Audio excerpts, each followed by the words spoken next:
and say, I don't understand what's going on. So I want to make sure that we all understand where we are. Got it? And so we can start thinking about what kind of restaurant do we want? What kind of venue, or where do I want to be? High traffic area? Make sure it's no duplication of someplace where you want to be. Look at the rent. Oh my gosh, can I fit that in my budget? Serving size. Remember we talked yesterday about food. How many ounces per plate? Kind of important when you're doing your recipes, figure that out. Cost factor. Very important. So we're going to get into types of training today. Yesterday was style, teaching styles, right?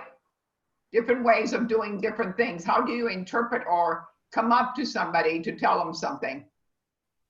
We've already come to the conclusion that if we have something negative, we take that person outside or aside and talk to them, not in front of a whole kitchen. Pretty understandable, right? So, Rashonda, Roro, I got it. So today, training and overview. Every employee should have the basics of an employee training, no matter what position you're in, from line cook to executive chef. You have the skills to pass along to others. Remember also passing it on. You know, I'm going to start off with some things that when I was working in a kitchen, and I'm sure Chef Cliff understands that point. And if you had a European chef, or if you were under a European chef, they really didn't pass too much on. They kept it all to themselves. But now we're in an era that we need to pass it on to make it wonderful. They never really, in essence, if you look at a French pastry book from way back, never gave you the key ingredients of everything. They might have skimmed it over, but never gave you dot by dot on how to do it. It's a shame because they were brilliant in the line of cooking. Brilliant. And it's a shame that they didn't leave it around for us to enjoy and take care of. So I will say that today's chefs are ready to pass it on.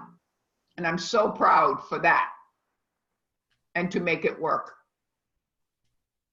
So every employee should know the basic of employee training, no matter what position they're in, on a line cook or executive chef. You should have the skills so you can pass it along to each other. You may end up having to pass those skills along. Training takes place at all levels. It doesn't matter. An executive chef must teach a new manager, or a line cook might teach a new line cook also. So different things that it is so important. How you behave, how you represent yourself. Not only in cooking, but personality-wise, personal-wise. How do you hold up? How are you respectful?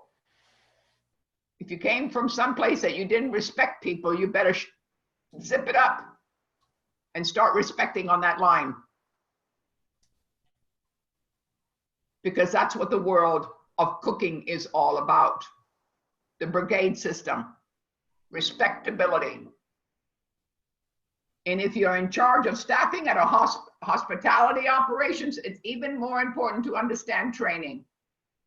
Even if an employee who stays on for a year after the training, their increased productivity will offset the money spent on training.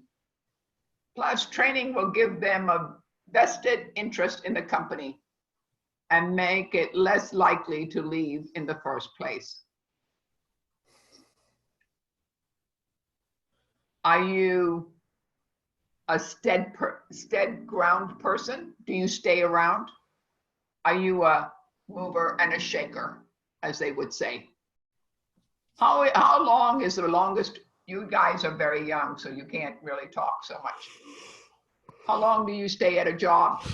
How long do you want to stay at a job? Andrew, do you have something to say? No, sorry, I accidentally yawned. No? Okay. I just wanted to make sure that if you wanted to say something, I'm here, okay? And Chef is here. Heard. The method many chefs use in training employees is the magic apron. Great way of doing it. Put an apron on somebody and they magically align cook. They tend to lead to lost, confused, dissatisfied employees who feel like they are little reasons to stick around. So this isn't a bad idea and you shouldn't do it. So just because you got an apron on doesn't mean you need to be a leader. But it does mean that you can learn something. And that's what we're all about. Passing it on and learning something to pass it, to make it work.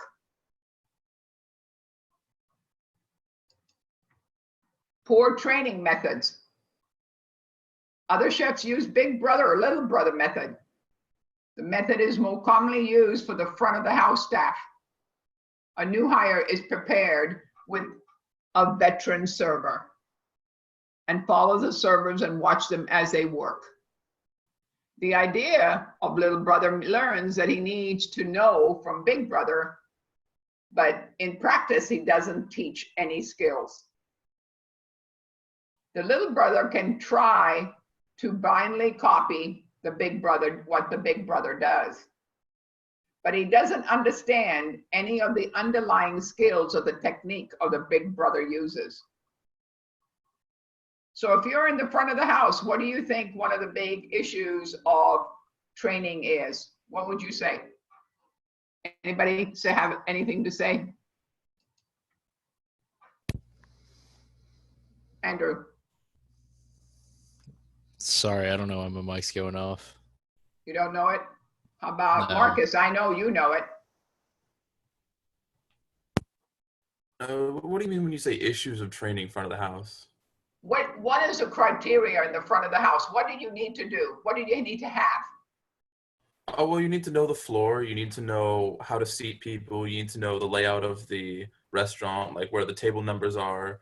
You would probably like to know how to navigate the restaurant as well, like the most efficient way, which a veteran server would probably be able to teach you. What do you think would be the criteria of the front of the house? Customer service? Bingo, Roro. Personality, right? Because if you don't like to talk to people, do you think you should be in that front of the house? No, not at all. Not at all. What engaging, remember? So you need to be engaging with people to be telling them that you're glad that they're there. And also then work with your little sister or your big sister to make sure you're trained well, to make sure you have your setup done and how to greet them, how to seat them, and how to make different things and know about the menu.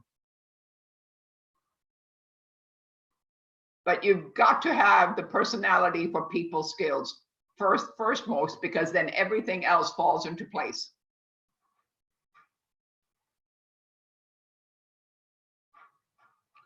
Thoughts? As an employee, which would you make you feel more valued?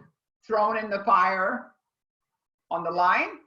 Or if someone invests time making a few days a week for training, which one would you like? Anybody?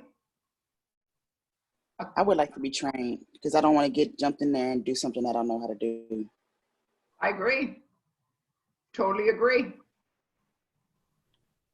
Having done both, I'd say I'd like the training myself. But Kimberly, you know it already though, don't you? Right? I'm the person that you can throw me in there and I'm gonna figure it out. So You're going to figure it out? Okay. it's sink or swim. I'm gonna die trying. Okay. Train people well enough so they can leave. Treat them well enough so they don't want to leave. You know, that's the first line, guys. Train people enough so they can leave. For a man to say that, or a chef to say that, I don't mean to say a man, I'm sorry. For a leader to say that, that is the compliment. That is the compliment of everything. Because if you train somebody so well that he can pick up himself and go on and pass it on, do you hear me what I said? That's the important factor. And if you treat them well, you think they're going to leave? Nope. It's a great, great statement.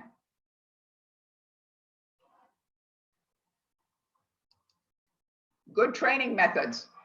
The best thing to do is to have a full training program.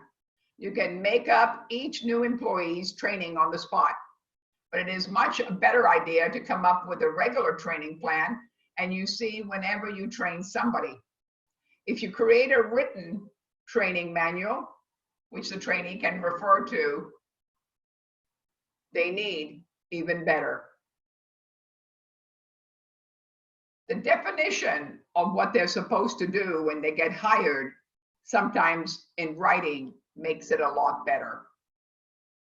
And a training manual for each position in the kitchen. A criteria, really a must. Because we don't want that new employee to feel like, what am I doing? What am I supposed to do?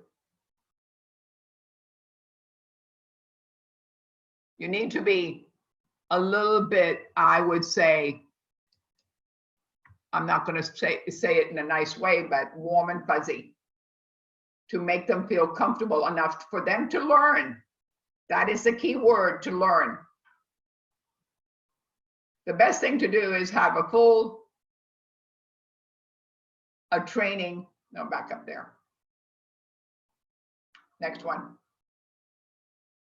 When training someone, start to show them, teach them how few skills at first and give them the achievement goals and the responsibility basis on using their skills. Only they can get to handle all those skills. Start introducing new ones. Praise them as they go. Accept that they fail sometimes. Wow. Some chefs are not that in my era. But a lot better now. Don't micromanage them. Give them enough skill freedom to develop the skills for themselves, but correctly correct their mistakes before they become bad habits. Remember what we said when we are cooking in the kitchen. Mise en place, so clean as you go, remember? Key thing. If you don't learn it now, you're not going to learn it in the kitchen when you're first starting out. Kind of important, isn't it? To make sure you clean as you go. Your employees can be the greatest asset if you let them. Your employees can be the greatest. All depends on how you treat them. Unhappy employees cost companies billions of dollars each year in the lost revenue, settlements, and other damages. According to research conducted by the Gallup, disengaged employee cost company $450 to $550 billion in lost productivity, poor performance, and high absenteeism.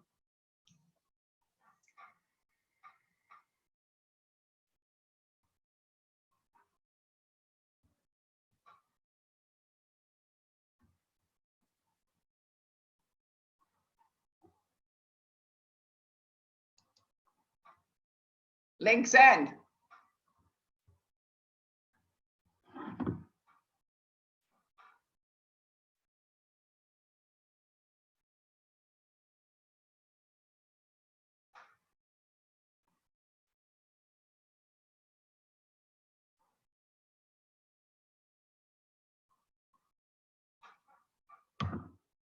Link's End article.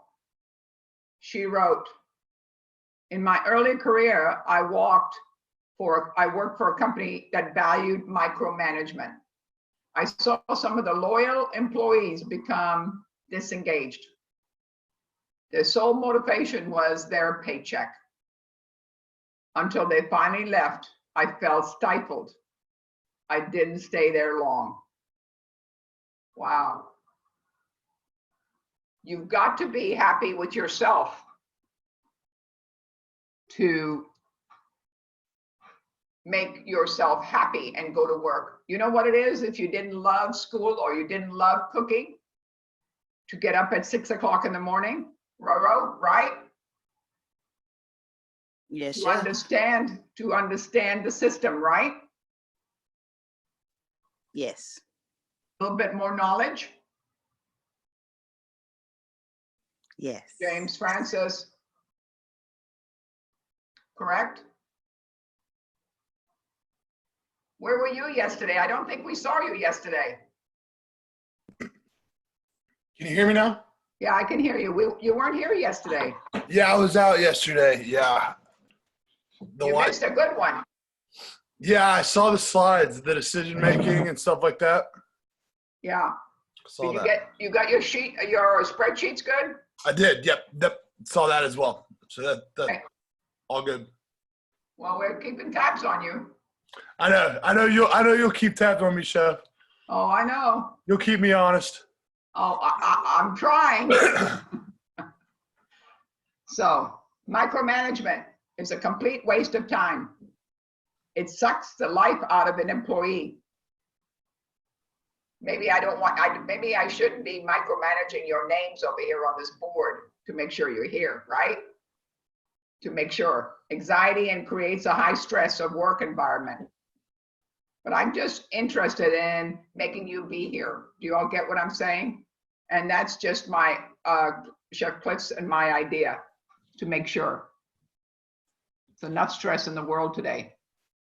Research shows that your employees are connected and engaged. Business booms. There is economic link between employee satisfaction and a company's financial performance. A happy workplace culture does translate into better stock returns. Happy employees, happy customers, happy shareholders. Really very true in all different aspects. Your frontline employees know your customers best. Remember what I said? Got to put somebody up front that knows what they're doing and make the other people feel comfortable, first of all, before they even seat them down. They interact with them daily. They have the answers on how to improve customer service and your product. They use their internal tools and the systems every day. They have the solutions on how to improve systems which can save money and driving efficiency. When you empower employees, what is another word for empowering? Anybody know? Inspiring. Wonderful word. Inspire them. To make it empower, inspire, motivate, positive attitude. And make them believe that anything is possible. Because a lot of them will come in negative. And once you're there, they feel the positiveness around them. If you're not positive around them, guys, the whole kitchen's going to be negative. I think Chef Cliff feels the same way. When you hire somebody, the first thing I say, if you're negative, out the door. I don't even want to bring it in. Negativity just will suck the life out of a restaurant. Sure will. Or at least in the back of the house or wherever you are. It'll suck the life out of it. Well, from the back of the house, it goes to the front of the house because it is always clinging somewhere. I mean, guys, have y'all, I mean, just think about your class, for example, right? Your cooking classes. I mean, how much negativity is in there sometimes, and it takes over, right? People are not wanting to wash dishes. People are and just that negativity, and everybody's just kind of wanting to strangle each other's throats. So you need to make sure you try to avoid negativity, especially in the kitchen, but because it's heated.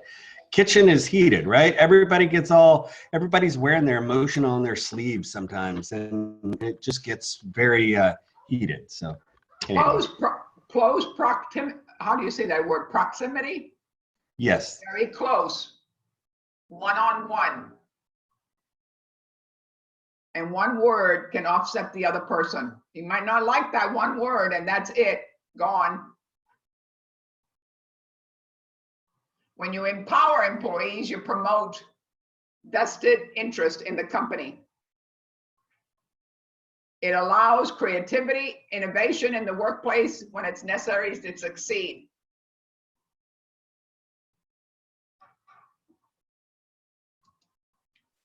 CFOs or CEOs, what happens if they invest in developing our people and then they leave us?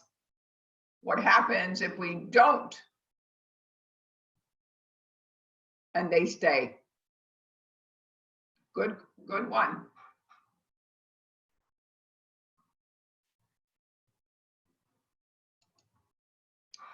Employees that are the backbone of any organization. In order to remain strong in an industry, employees have to be kept happy. Employees want challenging work, autonomy, recognition, respect, support, opportunities to grow, and investment. The most important to be treated like human beings. And that sometimes they don't listen. Is that too much to ask? Nope. Respect. I think that's why Escoffier, as a team of chefs, we all work together to make this company prosperous. And we work together for the students that we meet. They change our lives. They inspire us to teach better, I would say. Inquiring minds want to know, so us teachers have to step on it to make the answers correct.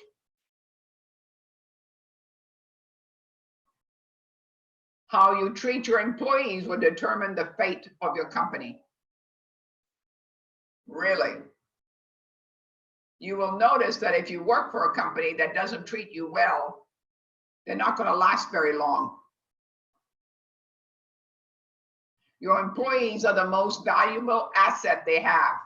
Don't take them for granted or they treat you poorly. They are your best brand ambassadors. Employees who have been pushed to the point where they no longer care. How many times have you talked to somebody about something? I don't care. They come across being, I don't care. But when you meet that person, they do care. They care about the feelings. They care when you come around and say, you did a great job today. So they will not take the initiative to solve the problem. They will end up treating customers the same way that you treat them. Wow. So really, if you go back to school, look around, feel it, and see what kind of employees Escoffier has, caring in the instructors of how they deliver as individuals, all of them.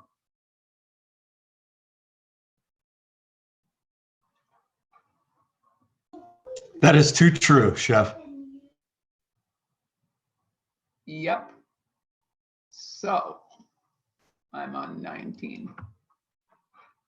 Instead of just focusing on the bottom line, why not invest in the people responsible for the bottom line? Wow. At the University of Pennsylvania, researchers discovered that business that spent 10% of their revenue on capital improvements saw a 3.9 productivity increase. But let this, when the same 10% was vested in employees. And the productivity went 8.5% higher. How many people have you talked to? And you talk and you go to work. How many people, employees that are heartbeat of the company? And if the heart stops beating, what happens? Wow. How many times have you met somebody and you'll say, what are you doing? And they say, I'm at this restaurant. Do you like it? Your response should be, I love my job, or I love my work. If you don't, get out of there. Go do something that you like. Make it important for you to get motivated to go to work, to have that positive attitude. Yeah. Delia, go ahead.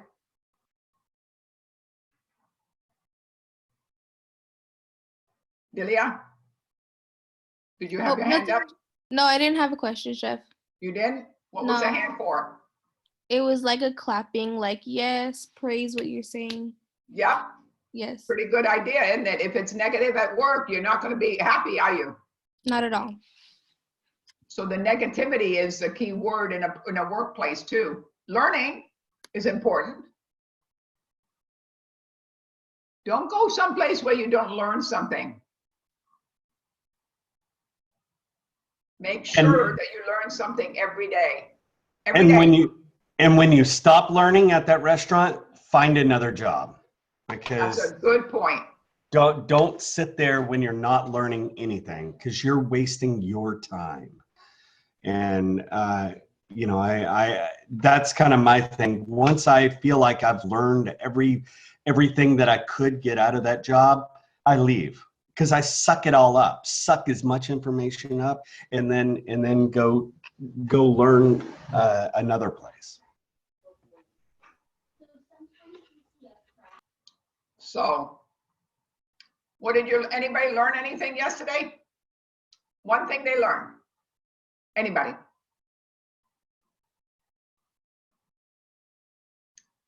Nobody? Did you learn something if you watch TV? Did you listen to a radio when somebody said something? Did anybody learn anything?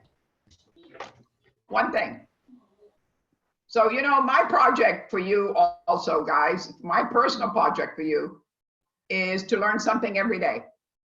I don't care what it is. Doesn't have to do with food. It doesn't have to do with anything. Learn something every day.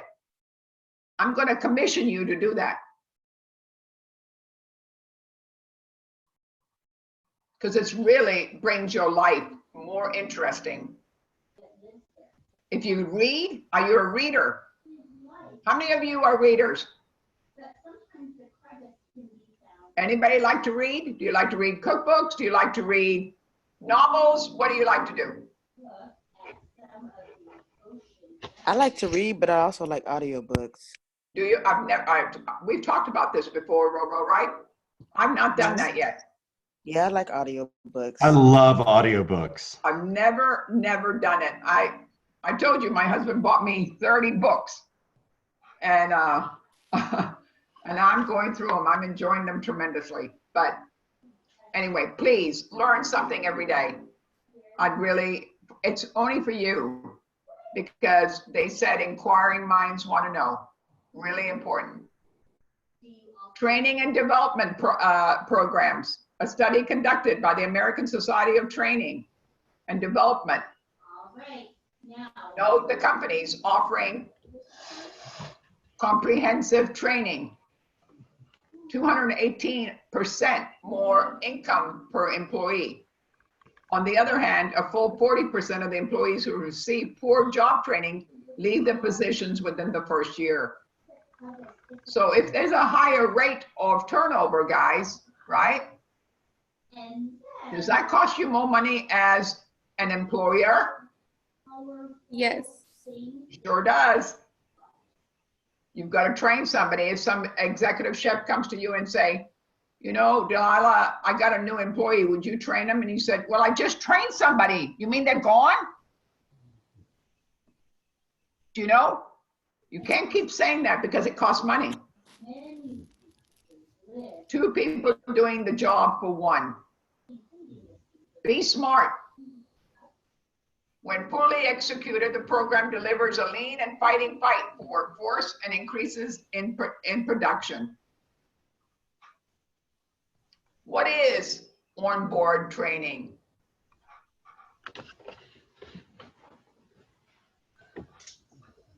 We all know the cost and money to hire people. You think that you just go in, you give them a resume. How long is that resume got to be, guys? Anybody tell me? 1 page. What did you say? 1 page. 1 page. Remember what we said, the menu. What is the menu really? The resume, right?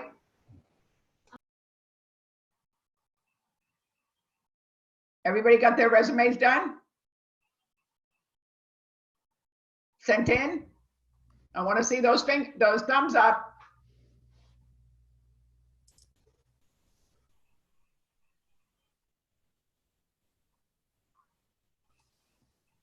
Everybody sent it in yet? Chef Cliff, did you have nearly all of them? Yes, I do. Okay. So we all know that to hire when we do, but did you know that according to the source, the average cost per hire is about $4,000 to hire somebody in a big company. The numbers may vary depending on the job level, hiring practices, and even hiring managers can relate to a problem of inflated talent acquisition cost. How many times have you been somewhere and an executive chef comes in and he's probably out the door in a month because he's blown his resume out of proportion and he's not a good leader and he doesn't know how to deliver? You might not have seen a lot of it, but the higher ups see it every day. You don't think that the owners who was invested in that restaurant is not keeping an eye on your leadership? Sometimes, remember, it is not best to hire friends or family.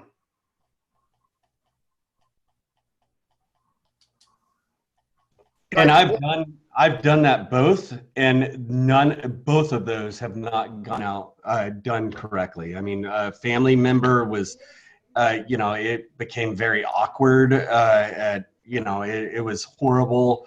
And then I had to fire him, and then it was even worse for a while. And then friends, they can take advantage of you very, very easily. So, I mean, family, I think, was the hardest. Friends weren't as bad, but family was the hardest. But then again, employees talk, right? The back room. They said, oh, the boss is not going to do anything because that's his friend or his family.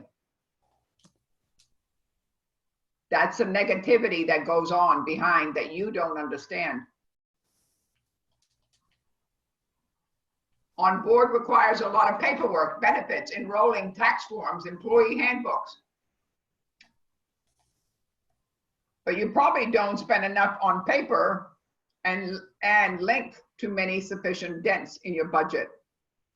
The real cost sinks when it takes time to manage the completion of the paperwork and other administration aspects on onboarding. Let's say a recruiter makes $25 an hour and he hires 50 new employees per year. It takes 10 hours of administration time to process their documents. That adds up to $12,500 a year. Probably a constructive estimate for a larger company. A lot of change that could be passed on to other employees.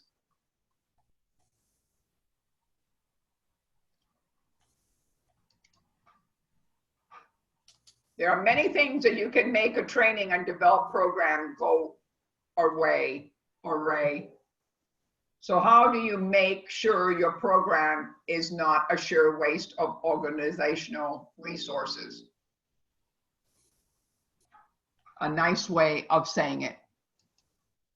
Follow the 7 simple but effective steps to create a successful training and development program. 7 steps. We went a lot over yesterday. We had a lot of things that we talked about. Number 1, access organizational training and development needs. You have to need and want the training program to address that. It may be new product that requires a total revamping of a production line. Wow, you know,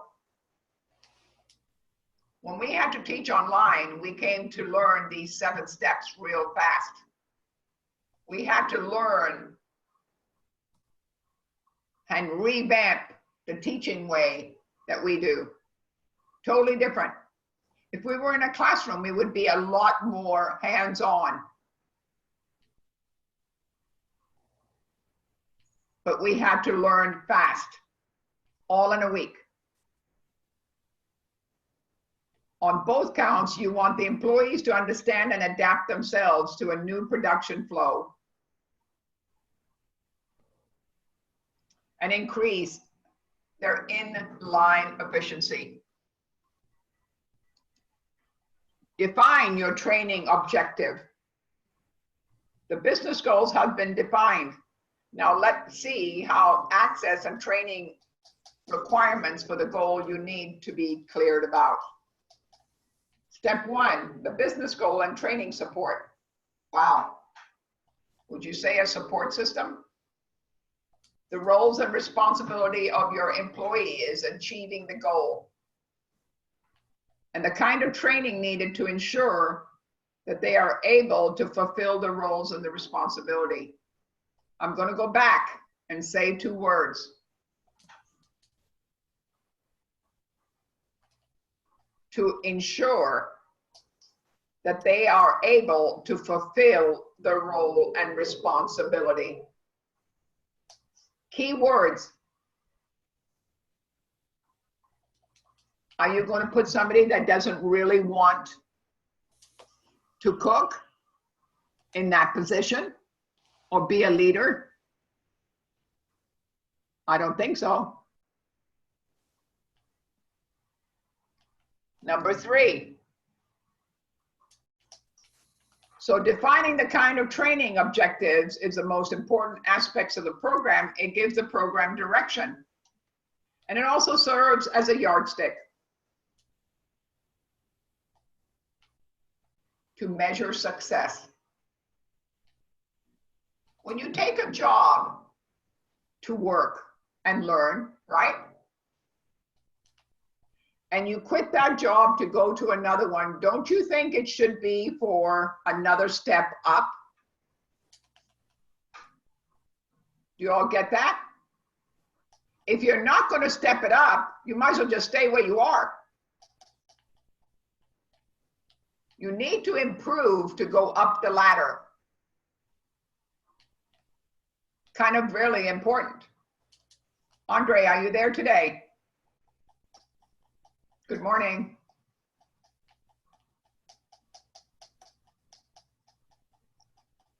So stepping up the ladder is important. Good morning, for you. Chef. Morning. If your employees are able to successfully perform the task they are trained for. So if you're trained for that task, he might put you in another position, a one step up higher in the kitchen. Really important, because then what happens? What happens then? You feel better. You feel like you've accomplished something. Your ego's better. You're motivator now to make it work.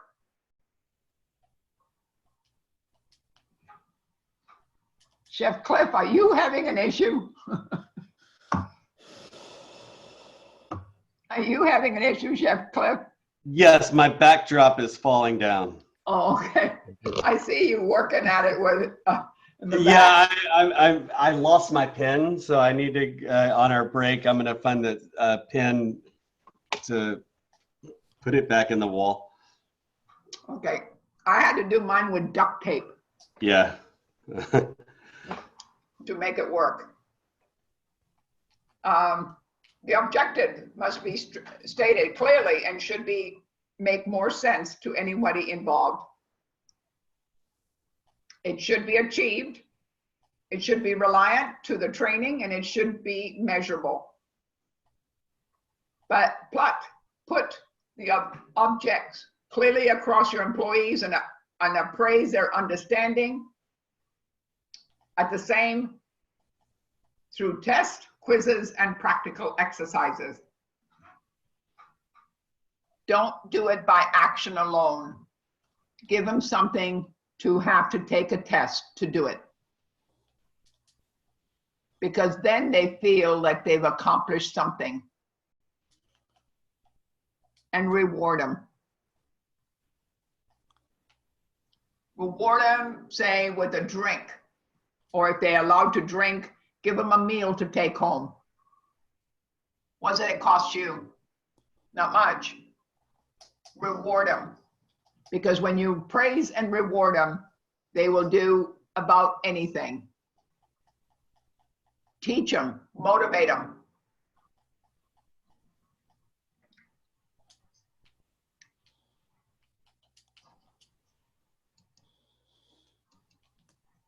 Three, training program design.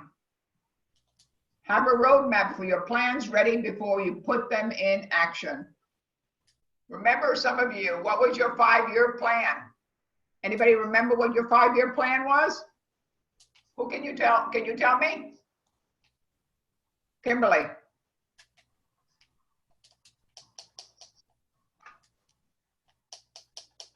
Tell you my 5-year plan? Yeah, what was your 5-year plan?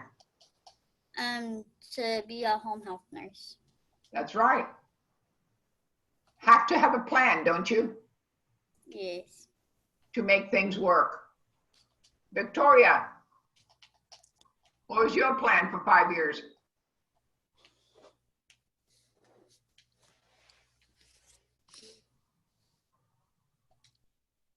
Robert, what was your plan? Am I getting you all out of, are you all here?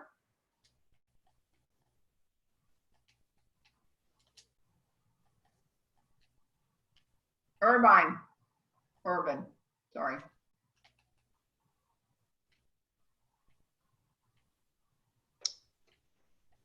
Crickets. I'm just trying to get them to, Oh. Nigel. I'm sorry, Chef. Okay, what was your 5-year plan? My 5-year plan. Yeah, Think about it. Because mine was more about, I focused more on the 10-year plan. on your 10-year plan, but you gotta get to 5 years before you got to 10. Yeah, I know.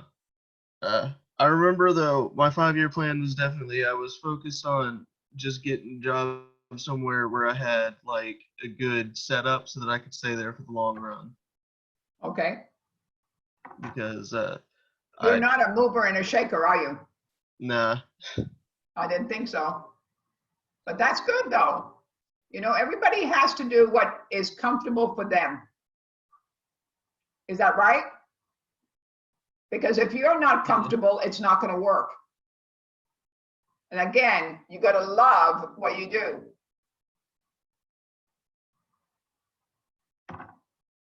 Design keeping in mind the needs of your employees and not that of the trainer. Always create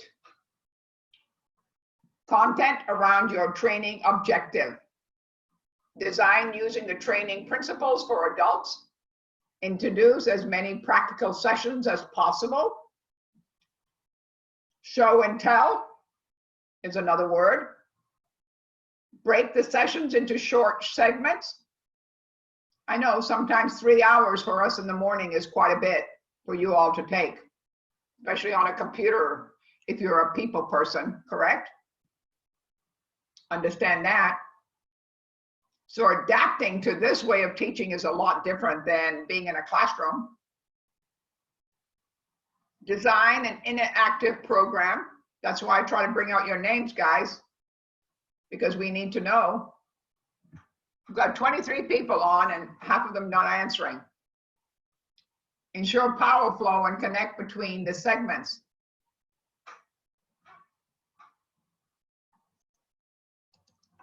Adopt training principles and for adults. Unless your coworkers are geared to work towards teens, remember they are proposing to train adults. Some people can't train young people. Some say, I'm not going there. Then somebody steps it up and says, this is our future. We need to be training our young people. We need to adapt to make it work. The training program has to have a factor, unique training characteristics are expressed, self-motivated, and goal-oriented. Prefer training that helps in their advancement. Put it as a step ladder to go up. Prefer task-oriented and relevant training programs. Have pride in the industry knowledge that needs to be respected. Remember, we all work together to make it work. Can't do it by yourself. Good to see you, Matthew. Good morning. Morning. Training program. Implementation. If there were all the preparations you have done so far will actually be rolled out, a few points to remember for effective. Schedule training. They have, you know, sometimes in the human resource room or the staff room, there should be a monitor and a computer that you can go and that the chef says, I want you to take 10 and I want you to look at what your job entails. Should be all done and you can sit in front and watch it. Doesn't mean that you're trained at that position, but it gives you an insight of what you've got to get done. So when you get on the floor, you have an inkling of where you're going to go and how to interact. Schedule training activities well in advance and mobilize and required resources. Decide the location of the program based on the size of the kind of training rooms you need. We've just done it in the staff room to make them acceptable.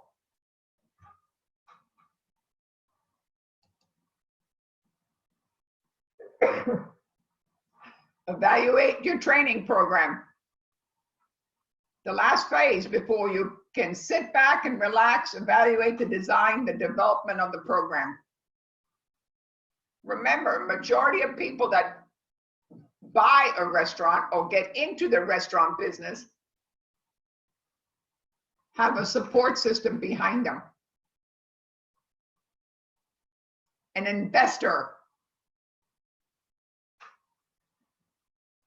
has a leader to make it work. It's not the executive chef that makes all the decision, guys. It's his boss. And his boss has another boss. Same thing happens at Escoffier, guys. We are the chefs. We have an executive chef, which is Chef Robin. Chef Robin has another boss, that is Marcus. Marcus has another boss, that is Chicago, the owners of the school.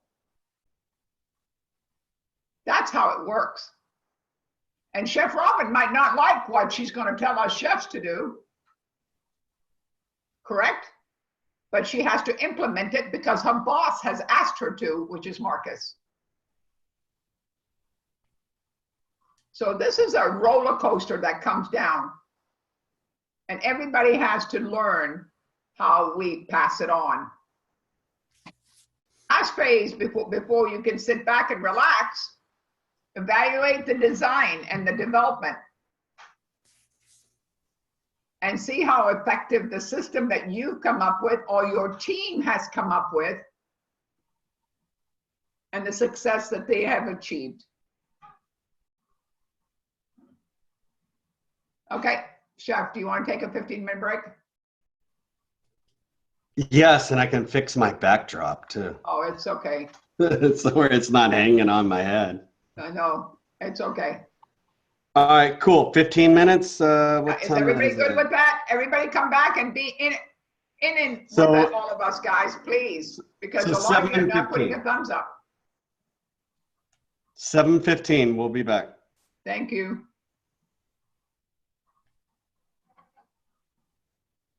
Anybody have any questions? No? You're all sleeping?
All right, Chef, it's around 7:15. Okay.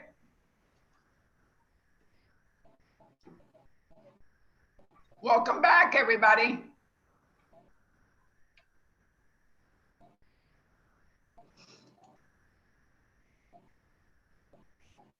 Everybody back? Hi, Chef. Of course. Yep. Thank you. Employee feedback.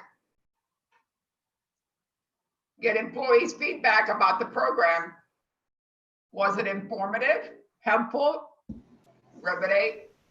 Do they have any questions to make it better? There'll always be somebody that has a suggestion, guys. Always. Doesn't mean it's bad. That means they thought about it. Remember, the word is think. Employees who participate in training sessions will help you come up with new and improved program. How do we change it? How do we make it more interesting? That is our job, Chef Cliff's and my job, to get it together here today and every day to motivate you to come to class. Because we have a screen. We're not in a kitchen cooking. That motivates people. That gives it a sense of smell. We're smelling the same thing we're smelling all day long when we're sitting in front of a computer. We're not hearing somebody say, oh my gosh, that's so good. How did you do it? But that steak looks delicious. We don't have those emphasis around us. We're right in front of a computer and a monitor. So we have to step it up in aspects to make and be mentors for you to show up on that screen. So if I keep telling your name, it's a purpose for it. To make sure you're on board. Employee assessment. This must be done during the training session. Evaluate how much employees have actually understood about the training. Remember, we keep asking you, do you understand the spreadsheet? What has to be done? If you understand it, we're halfway there. Doesn't mean we're all the way there, because some of us do need help. I do. That's why I spent 2 hours on it yesterday, trying to figure which way to go. I've done spreadsheets in a hotel, in a kitchen before. I've done them, but different way of doing it on a computer, meaning this aspect of it. But I'm loving it. So this can be done usually mini quizzes, practical exercises. In brief, you want to make sure that they're aware of the training of objectivity and the process to achieve it. Evaluation. Excellent, good, average. Program assessment. After you've trained employees, report back to work. Conduct on-a-job evaluation of the training program and measure the effectiveness in achieving the objectives. Did they get it? Or do they need to be trained more? How important is that? Overlooking in your past jobs, do you think the training was well done or not? Marcus? I would say that the training is generally pretty well done. I mean, one of the 3 places that I worked at so far was Fairmont. The training program is fantastic. They actually have a huge regime that walks you through about 3 days of training. You go through the managers, you get to see the CEOs, you get to see your executive chefs. They walk through the kitchen. Really full, laid out, open experience for training. While another place that I did work at was actually just, believe it or not, first day before I signed any paperwork, they were like, all right, go. So, I mean, it's been everywhere in between for me. So it can be interesting, but I'd say overall the experience is pretty good when it comes to training.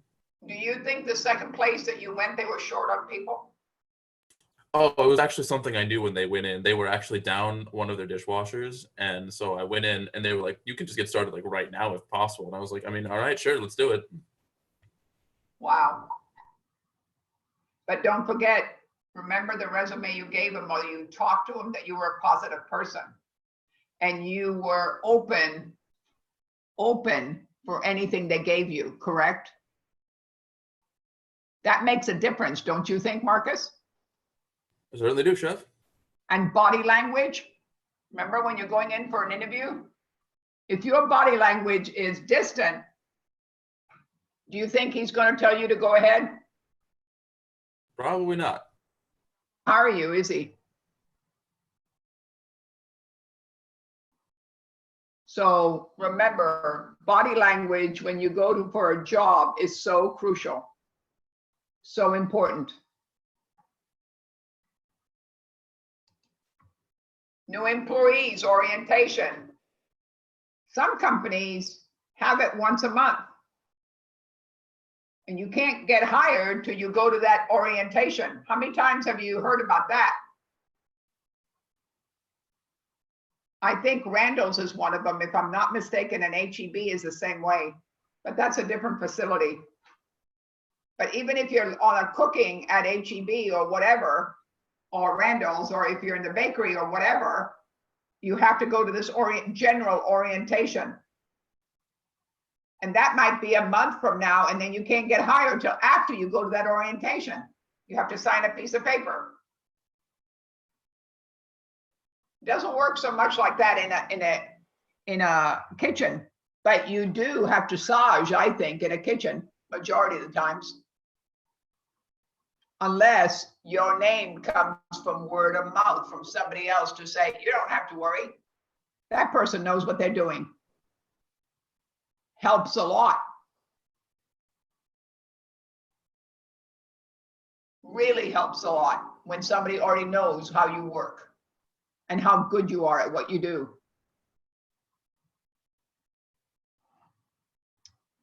Remember, the chef's world is not a big one. People don't forget your name. They don't forget what you do. They don't forget how you cook. They don't forget how you carry yourself. They don't forget how open you are to doing everything. Really important.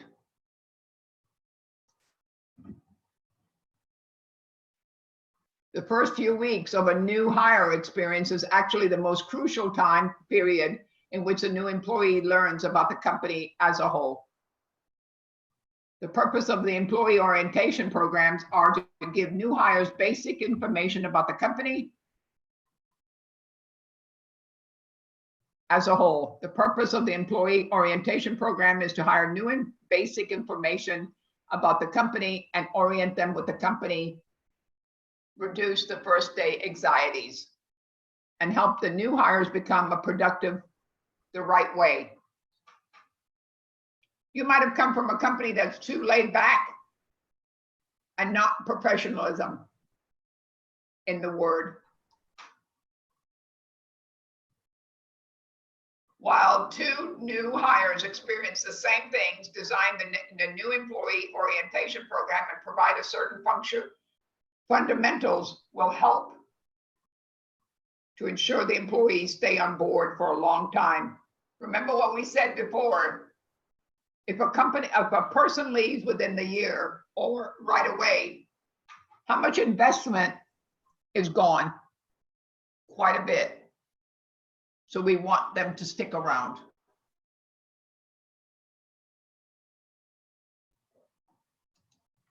There are 3 top examples for new employees orientation program.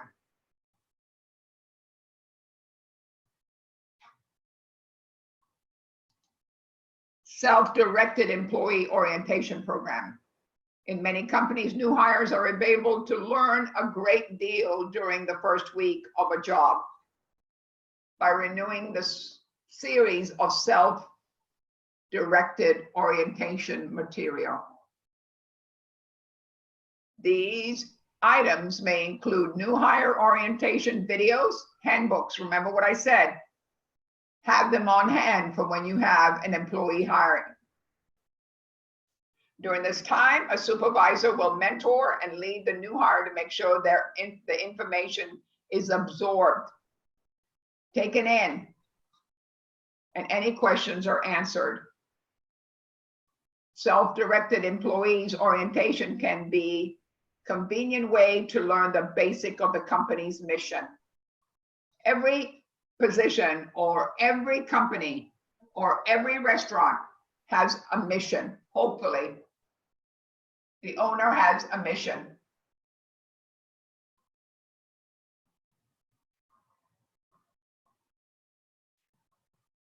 And what is expected of new hires, but it should never be substituted for the real on-the-job training from the management.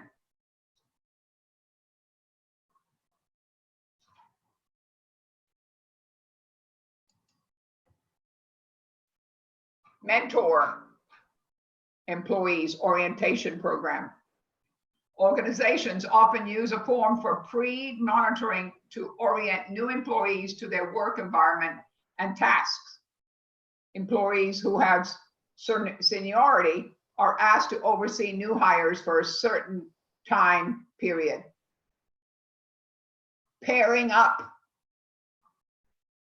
A lot of companies do that. Pair up with the people in the front of the house to see what they're supposed to do. Remember, we talked about that.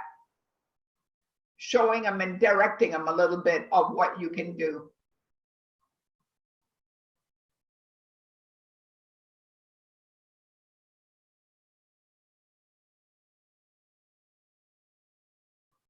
In addition, mentors provide ongoing support to newer employees during the time when a supervisor is handling other matters. The key with monitored employee orientation program is that the supervisor monitors the tasks that make sure things are handled consistently.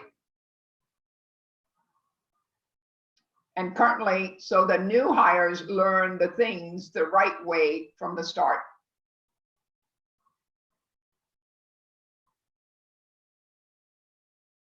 Kind of important how the restaurant or the place where you're working is run.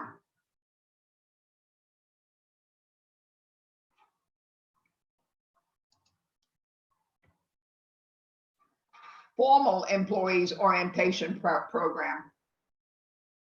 Another type of employee orientation program that is commonly used is that of formal employee orientation system. New hires are assigned a specific leader who will guide them through.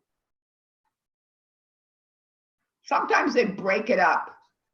If you're in a hotel business or if you're in a country club, restaurant is all kind of basically food, front of the house, back of the house. But I saw at country clubs and hotels, they would say kitchen staff here, room service here, and they had a leader. And each leader expressed of what they were supposed to do.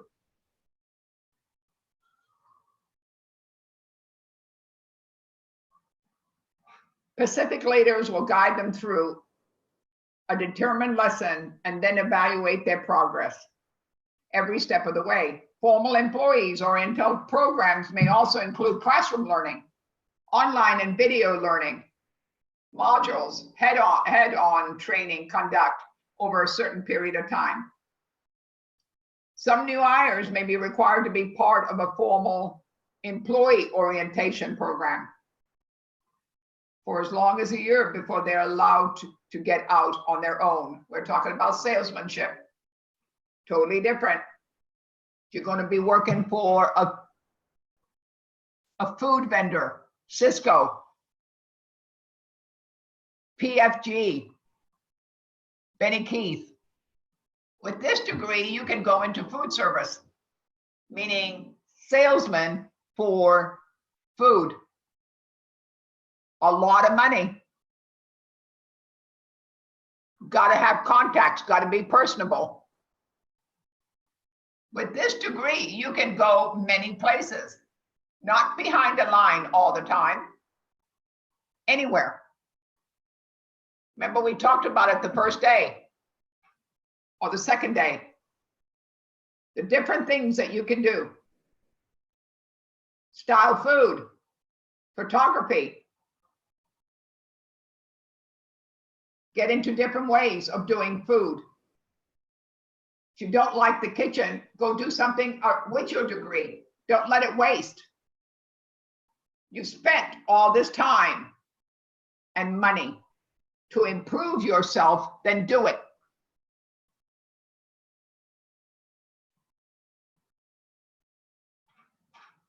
A formal training program is often required for corporate sales.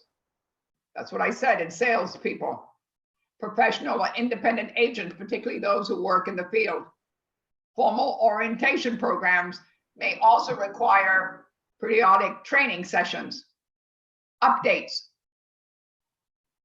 While they may seem to be a bit like micromanaging, it is a very effective way to keep all employees on task and consistent with their product.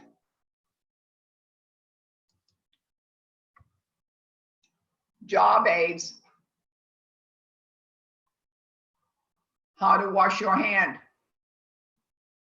We've got a step-by-step at the sink before you start your shift, during your shift.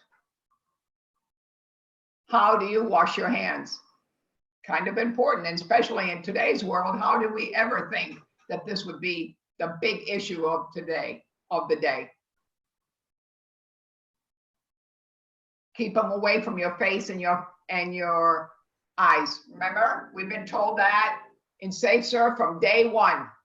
Guess what? The world is waking up to it now.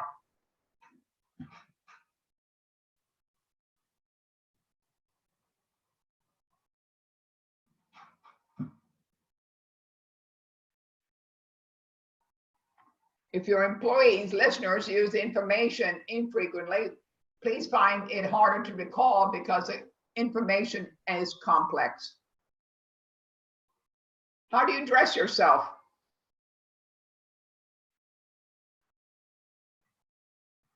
How do you come? Create a fantasy photo using a Pixar editor.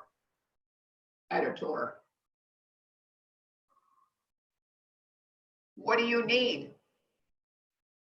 It's all detailed out for you. Oh, I like these. If your employer's organization, yeah, okay. Next one, Chef. Most leading organizations are moving from the industrial age to the informative age. This means we no longer wish to work hard. We desire to work smarter. Work smarter, not harder. Work smarter does what the hard worker does faster and more efficiently.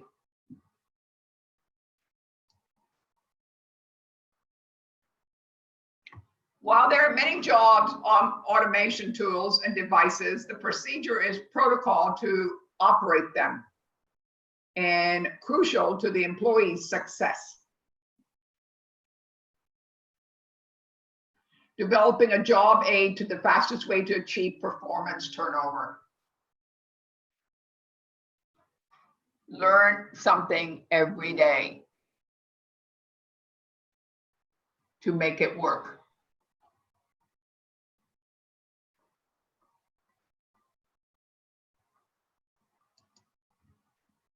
What is a job aid anyway? A job aid is respiratory, a box of room that hold contents with some sort of information process gathered from expert employees or manufacturer's notes. is it is external to the employee. It is employee does not rely on their memory to perform the task. They need to refer to a job aid to complete the task accurately. Direction is the word, and how to get to the end.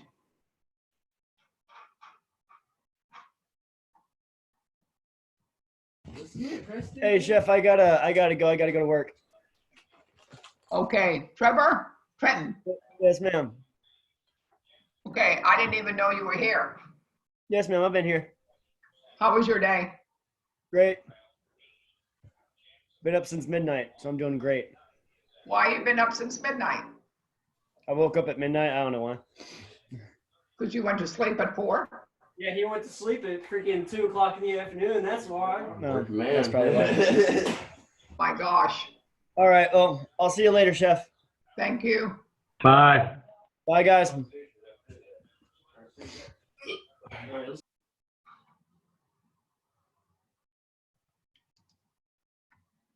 A job aid supports work activities.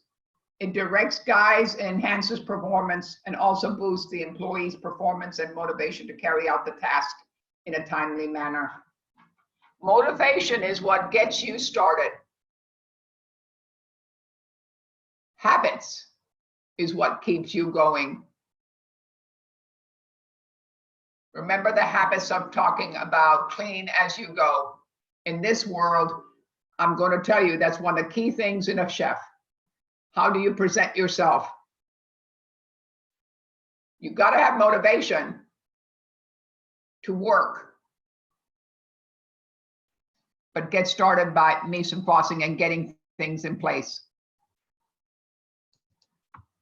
Why do organizations need to develop job aids? Organization needs to understand the difference between information and education. Job aids directly support performance in a real-time manner. Crucial reference for several job activities. Eventually, the consequences for errors are high. It also serves as a precaution for performances. Depending on a larger body of information, job aids are created for information that changes frequently and also cares execution and delicate procedures. Direction.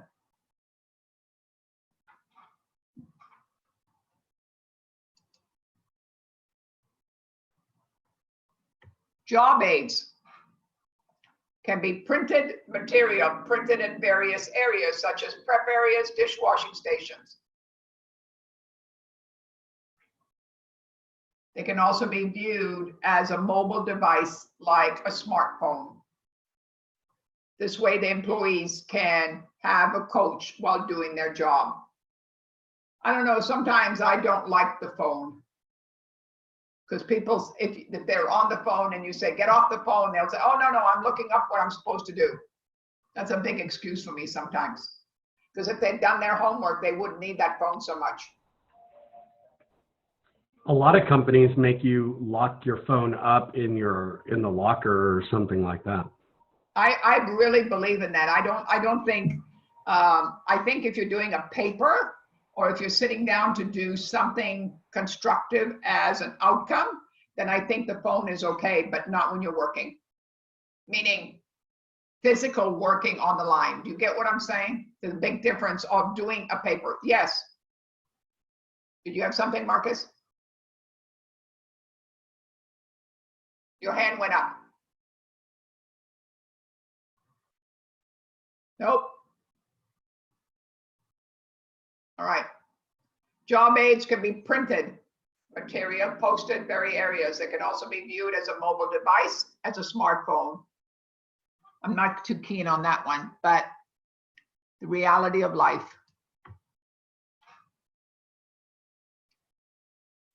Different ways.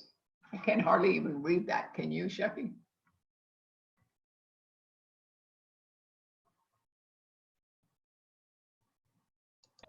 On the first Friday of November, the, See, I can't read it at all. I can't, it's all Blurred. all right. We'll move on. Day 9, motivation. The biggest source of motivations are your own thoughts. So think big and motivate yourself to win. Remember, that's a great thing. So remember, we have classes on Saturday next week, December. Don't worry about that one. It was taken away. Remember, the big source of motivations. So think big and motivate yourself to win. So what is our takeaway today, guys, of what we learned? What is the important factor of all of what we talked about today? Who wants to start? Roro, Yes. want to start on what we learned Yes. today? About training. Yes, ma'am. Proper ways of training. Do you like it book smart? I mean, do you want it one-on-one, or do you want to be sent somewhere to read a video or see a video? I'm more of a hands-on. So hands-on either, I know more people are different of training. So either by book style So when you, and hands-on. I want to do combinations of both. So you know the basic okay, so ground let me ask you, when you were in the kitchen, where did you work? rules. I've never worked in the kitchen, but the most I've done in the kitchen is McDonald's. Really? Yes, ma'am. And what But I- motivated you to cook though? I lost weight. I was cooking to lose weight, Okay, and I just like to cook. I just like to eat. okay, well, we all do. What have you been doing all this time or before? Before Amazon, I was working at a cargo facility at the airport, and then before the airport, I was working In at. Austin? Yes, ma'am. So And I was doing dispatches. you're taking care of yourself this time, right? Yes, ma'am. Like I've always been into entrepreneurship. I like to cook because I'm a very artistic kid, so I like the art of cooking, like what you could create out of cooking. But it's taken But you this long to figure out to go to school. Because I didn't go to school. I just got into culinary. I would say, cooking about 3 years ago. I started really cooking and losing weight. But I've always been like, I've studied fine arts and I've studied business management when I was taking classes. I had dropped out of college. Uh-huh. But when I was in college, I was studying fine arts and business management. Okay. Do you love it? Yes. Yes, I love to cook. Like I like to see people's expressions on the food, like after they eat or feedback or my hardest thing You is love plate. to say you did a great meal. Yes. Kind of important. Remember, we like attention. I don't care what Jonah says. We like attention. Because he kind of differs with me on that. But you understand what I meant by I'm not a person that likes my name put out to be brought forward. Do you get what I'm saying? But I definitely want them to know that I cooked that meal. You get what I'm saying? I don't like to be the center of attention, but you like the attention. But there's two different versions of way of putting it, right? Yes. Okay. So you understand the way I want it. I want to be center of attention, but not physically, but mentally. Yes. Mm-hmm. Good. Yes, Okay. ma'am. Well, I'm glad. So different ways. Kimberly, tell me a little bit what you learned today. Just about the different everything about like the business aspect of actually training, that it actually is important versus like how I see it is like just throw me in there. A formal training, right? Yeah. Needs to be. Like Marcus says, that the Fairmont really does a great job of interpreting their name, Fairmont, to be trained right. and he walked away from that job, or when he works there, he understands that they live up to their contract, correct? To give the best experience for the customer that's walking in the door. That's what it's all about. Even on the front line, even if you're in garde manger, even if you're a sorcerer, even though you might be doing whatever job you're doing. Front of the house, hostess with the mostest, as they would say. Any job you do, they are specific goals for that job. Anybody else have anything to say? Nigel? Chef Nigel can only type in the chat. Okay, thank you. You're welcome. Victoria?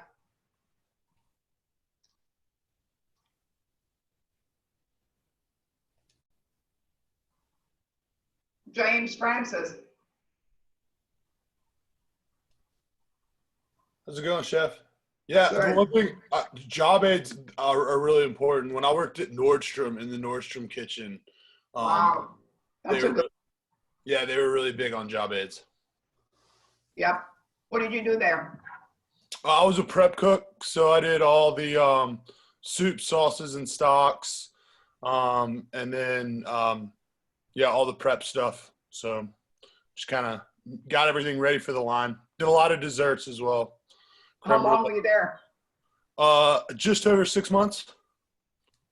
And then now I'm at Parkside. And the training there was Are you at Parkside? yes, ma'am. Yes, ma'am. Wow. And the training there was very different. It was kind of a trial by fire. My 4th day I'm a fry cook, so it's not super elaborate or anything, but my 4th day was Valentine's Day, and I was by myself on the fry station. So it was very much a trial by fire, but there's benefit to that too. I mean, it was not your traditional training, but I mean, it worked. It was kind of one of those that it had to work. They needed you. Yeah, very much. So really, I'm really disappointed in Parkside to the point that from what I understand, because I know I've met the owner of Parkside. Chef Sean. Yes, many times. And when he first started, but he was very, very, I'm trying to think of the word, very diligent about training and foregoing. So for me, that's a little disappointment because that is a higher end up or higher end of a restaurant, Parkside. You agree? Yeah, I do. Yeah, we put out some really good food. That's the Are only you there now? That's the only tough thing about right now is the food there isn't really conducive to like curbside to go kind of. You can't really do oysters on the half shell to go and stuff like that. I understand. So you're still there? Yes, ma'am. Yeah, I'm furloughed for now. Okay. Oh, are they doing food to sell out on the? Oh, they can't on the street to pick up. Can they do that? They are, but it's such a limited menu. Apparently, we're not moving many plates. I know because I went to McDonald's. Well, my husband went to McDonald's yesterday because I had to pick up my son's dog for grooming or something, and we went to McDonald's, and now they have a limited menu because I was going to take the breakfast to my grandkids, and they only have certain items that they sell. They're not even selling the whole menu item anymore. It'll be talking about kind of redirecting back to training. It'll be interesting after all this is over, how retraining of things will happen. I was thinking about that when you were talking about that. It'll be interesting to see how things change and how training changes when it comes to sanitation and stuff. And then, also, James, I want you to ask them questions, because you want to make sure you're secure at what you do, to make sure that you do your job to partake in the restaurant, to make sure you grow up the ladder. If you want to be at the fry, do you want to be at the fry station all the time? No. I don't think so. You know what I mean? No. But they know you could do it, because I'm sure Valentine's Day was like way off the bracket. Yep. You know, I mean, there was 50 tickets in the window, I bet. Oh yeah, easily. Yeah, easily. Easily. And I've come across that. Oh my God, you don't know if your stomach is in your mouth or your mouth is in your stomach. Yep. No, Right. and and you say, how am I going to get out of here? Marcus, you have something to say? Oh yeah, I was actually going to ask him about his experiences with these restaurants that he's working at, because I haven't heard of them. I mean, still relatively new to Austin and never really done any stuff here, so it's like I don't know what you're talking about when you have the restaurants, but are they really good? Yeah. So Nordstrom, the restaurants in Nordstrom are actually really good. A lot of people don't know that that Nordstrom has kitchens in them, but they have a lot of different concepts in them.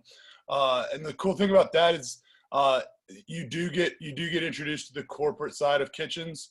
So everything is you don't get very much say on how things go. It's very much because everything's down to the almost to the teaspoon, even with salt and stuff. Structure.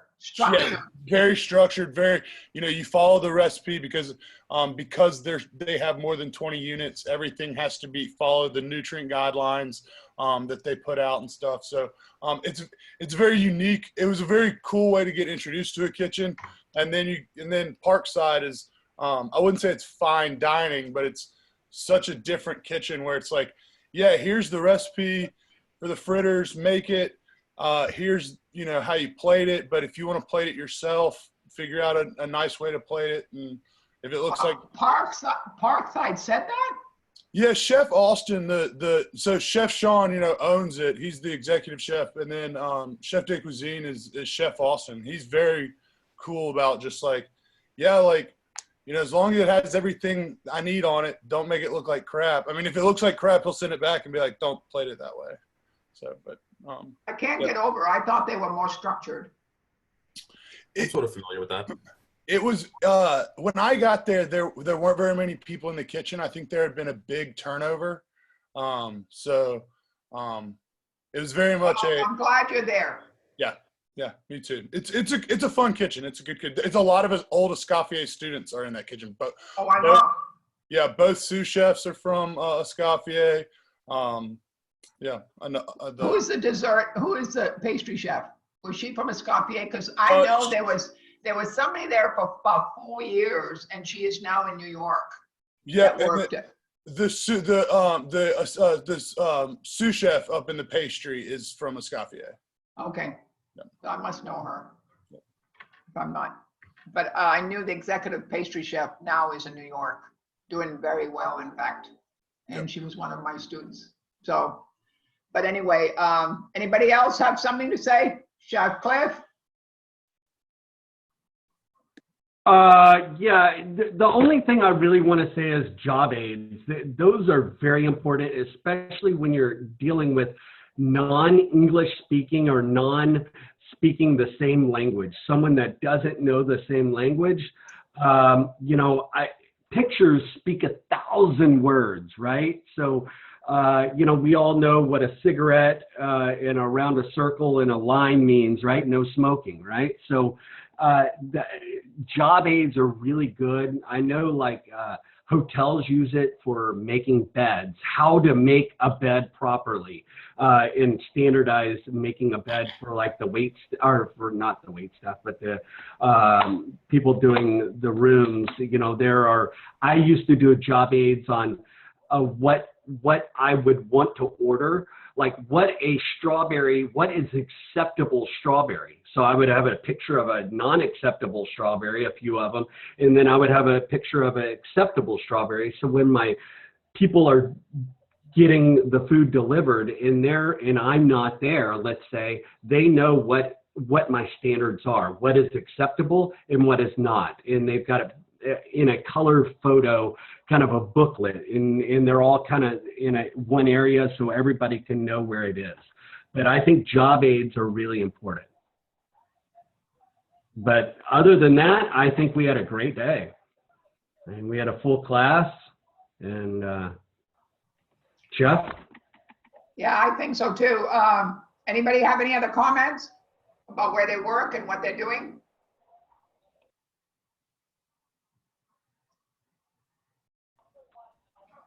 No, ma'am. Nope. Well, So I hope you think about some of the things that you want to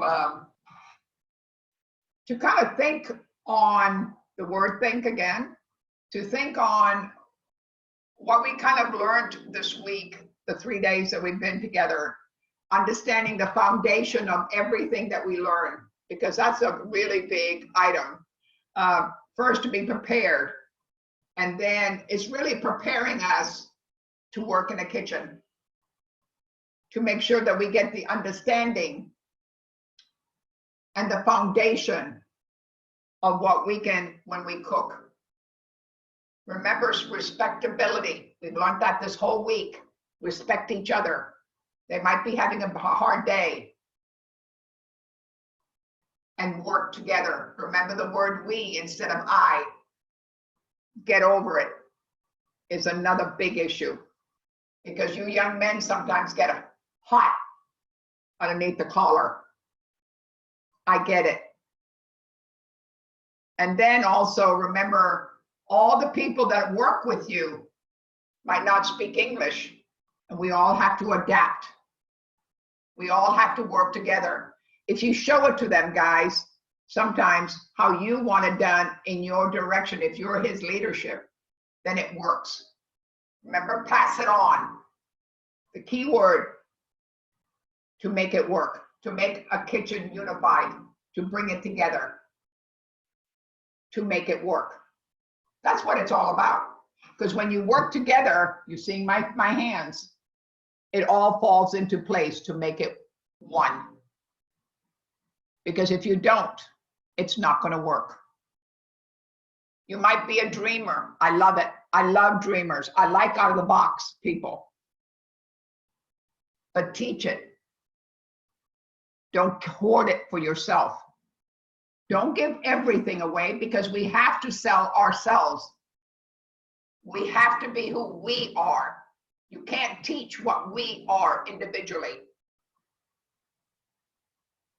But we sure can pass on some things to make their life a little bit easier. Andrew, you want to say something? No. No, sorry. It's always, I'm sorry. Why are you sorry so many times? Oro, anything for you to say? No, chef, not today. Not today, you're quiet. Yes, ma'am. Okay. I like that smile. I can see you smiling already. Yes. Jonas, are you there today? Morning. Yeah, I'm here. Are you having a rough day? Oh no, I'm okay. Are you okay? No comments on anything? No, chef. Well, we agreed on something though, didn't we? What's that? When we said center of attention, look at James up there smiling already. What? Nope, no answer? Sure, yeah.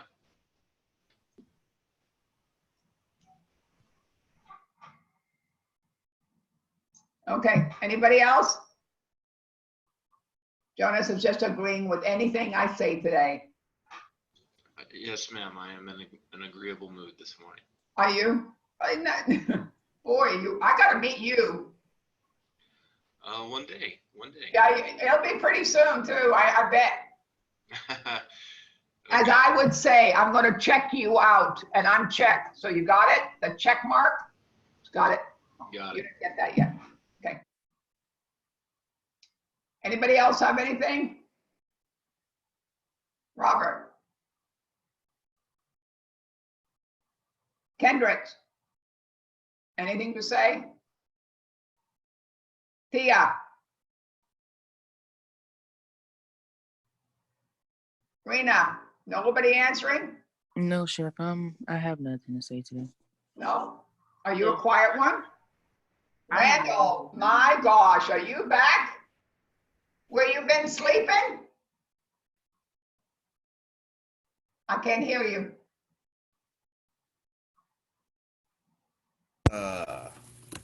That's better. You been sleeping?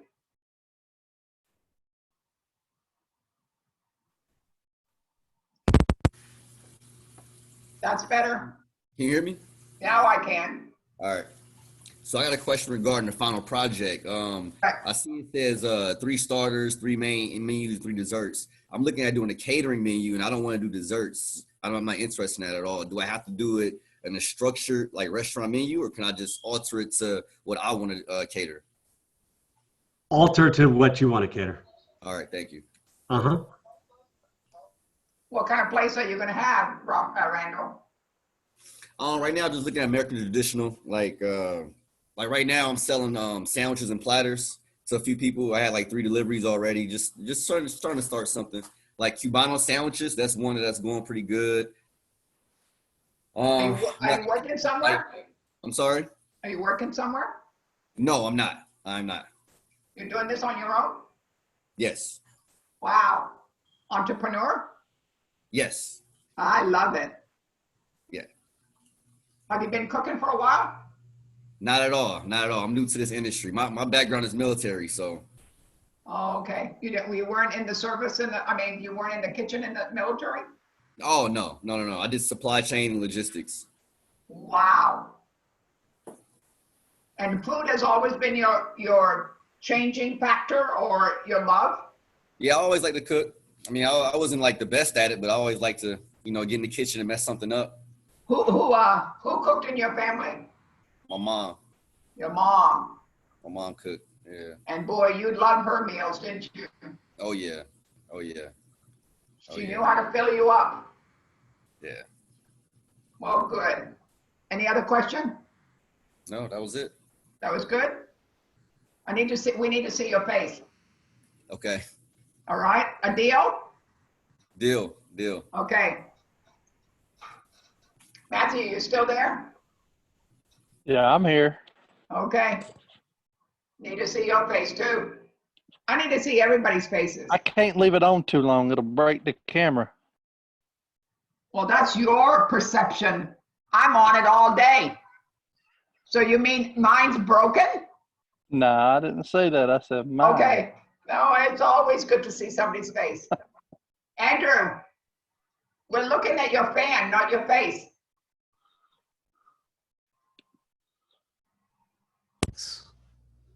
Okay? I see you, Hunter. You doing okay? Yes, ma'am. Okay. Are you comfortable? You don't have a shirt on. I know, I see everything. You don't think I don't pick it up? I pick it up. They always say, don't send Sarah Pavler into the room. She'll figure it out. Yes, ma'am. Okay, get a shirt on. Yes, ma'am. Appreciate it. Thank you. I know, I don't, nothing passes me. Well, I really enjoyed today, guys. And Andre, are you there? Yeah, I'm here, Chef. What's going on? Okay, you doing okay? Yeah, I'm good. I'm just listening to you guys. Chilling. You already know. I know. I'm keeping an eye on you too. I appreciate you. I need somebody I know. to. Okay, how's your kids? They good. They're just chilling. They put a smile on your face, didn't they? Yeah, of course. They're actually about to wake up. I'm about to make them some breakfast or something. I don't know. Oh, well, that's good. What are you all any of you going to have anything to do the rest of the day? Try to live life. Huh. I'm going to try to still tackle my office. So I'm trying to get rid of papers. You don't want to see how many. So, but it's a good thing. Keeps me busy. I bought an inflatable kayak, Chef, and I'm going to attempt to take it out today. Nice. Inflatable? Yeah, it's that Intex brand, so it's super thick, like a air mattress almost, but it's a kayak. Wow. Those are So you're not in Austin though, are you? Yeah, I am. And they let you do that? They were shut down. The parks and lakes and everything were shut down just this past weekend, and they're reopened again. Oh, are they? Good. Yeah. I'm pretty sure I'm social distancing when I'm in the water. You just make sure you're safe, okay? I will. Thank you. I mean, and have fun. Oh yeah, most definitely. No, that's fabulous. If I could get in the boat, would be great. That would be my challenge. Only kidding. I'm only kidding. Okay. Well, Chef, do you have anything to say? No, I'm good. It was a great class. I hope you learned something. Put yourself out there. Much better. Thank you. Thanks, guys. Y'all have a great rest of your day. Thank you, Chef Pavla. Thank you. Appreciate it. Bye. Bye, James. Bye-bye. Bye, Thank you, Marcus. guys. Bye, Kimberly. Bye, everybody. Andrew, have a great day. Bye, Chef. Bye. Bye, Ken. Good day for them, Chef. Yes, I agree. Okay, so they understand the importance of the spreadsheets. Yeah. And so what we're going to be taking over, is there any other things that we need to make sure that we entail in them? No, but I'm gonna just kind of keep. Did you get that on. video? Did you get that video done yesterday? Yes, it's on the portal. Is it, so where does it, on the portal so I can look at it? Honey? It is on the day, what Day is this? one? Day 8? Day 8? Or whatever day today is. Is it day 7 or 8? Today is day 8. It's on in day, 7. it's okay. Yeah, it's on day 7's little, where I put the videos as well. So I go to day 7 and it'll show up where? I can show you. Hold on. I'm going to go to I'll share my screen with you. my screen went jump to.